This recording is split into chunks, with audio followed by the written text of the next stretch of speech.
Nolan, we ought to be ashamed of ourselves. I mean, we have this weekly show, and all of a sudden we decide to take a hiatus through the summer, and what's with that? It's funny you mentioned that, because I got an email just a couple of days ago from one of our fans who said, "What the heck's up? You guys haven't put anything up for 2 months. Good grief. They don't let us take a break for nothing, do they, Mike?" I had to go to your Facebook page just to see what you look like, for heaven's sake.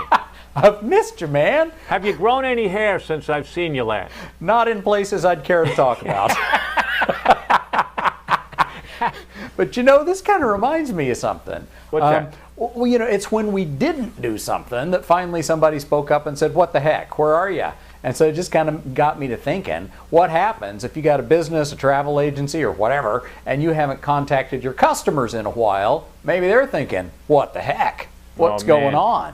That's one of my pet peeves. I know it is. We think life is grand, and we roll along, and we don't want to bother anybody, and the time goes on and on and on, and the distance widens, and next thing you know, you're in a jam. You're scared to call somebody. I know, because then it's embarrassing if you waited too long. And when you do call, they say, "What's this guy want?" Yeah, exactly. And you know, if you're a travel agent, the big risk, of course, is the wider that gap gets, the sexier and the more seductive all those other options are out there. So you really can't afford to let it go too long. You know, I just got a call this morning from a woman, and she was talking about her boss, as a matter of fact, was a bad communicator. Yeah. And I waited for the right time, and I said, you know, I just want to remind you, I'm not throwing a stone, but I want you to remind you that the phone lines go both ways. I've heard that somewhere. Yeah, and we wait and wait for people to call us, pick up the phone and talk to people. And here's one for you. Don't wait for a text. Don't wait for an email. There are still telephones. I think it's you who've been shouting that in my ear for a little while, because believe it or not, once in a while you say something that's worth listening to. Yeah, my wife tells me that every once in a while. Not often, every once in a while. Yeah. Well, we should be ashamed of ourselves, because it's been a while since we put up a new Mike and Nolan show, and this is a good subject for us to be chatting about today, about how important it is to stay in touch with the people that you say you care about. And hopefully you care at least a little bit about your customers. There's a lot of ways to do it, you know. I'm reminded, and I think I've hit this one to death. I've nailed this one to death, and that is my Note Card Friday approach.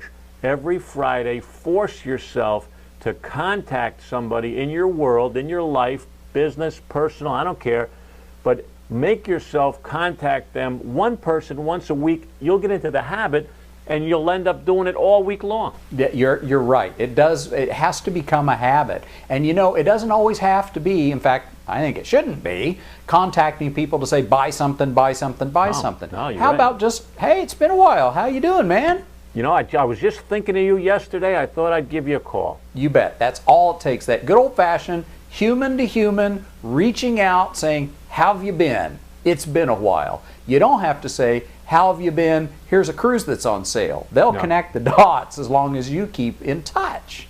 And you know what I've found, Nolan, and it's not, there's no hidden agenda, but when you do that, when you practice that courtesy, strange things happen. For example, you know, I'm glad you called. I was just thinking about my trip next August, and I want to start planning. You're absolutely right. Strange things happen. In fact, I can guarantee that strange things happen every single time you and I are in touch with each other. And you know what? We maybe should pull the plug there, because we don't want to overdo a good thing. But the message today is communicate regularly, and Nolan and I are going to start doing that ourselves. Well, we're going to try, and it'll probably be strange every single time. Hey, this was a good one to start with, Mike. Thanks so much. Nolan, I will see you, I hope, next week. Well, if I remember it. Maybe you should call me to remind me. I'll give you a call, my friend. All right. Take it easy, man. Okay, bye. Bye.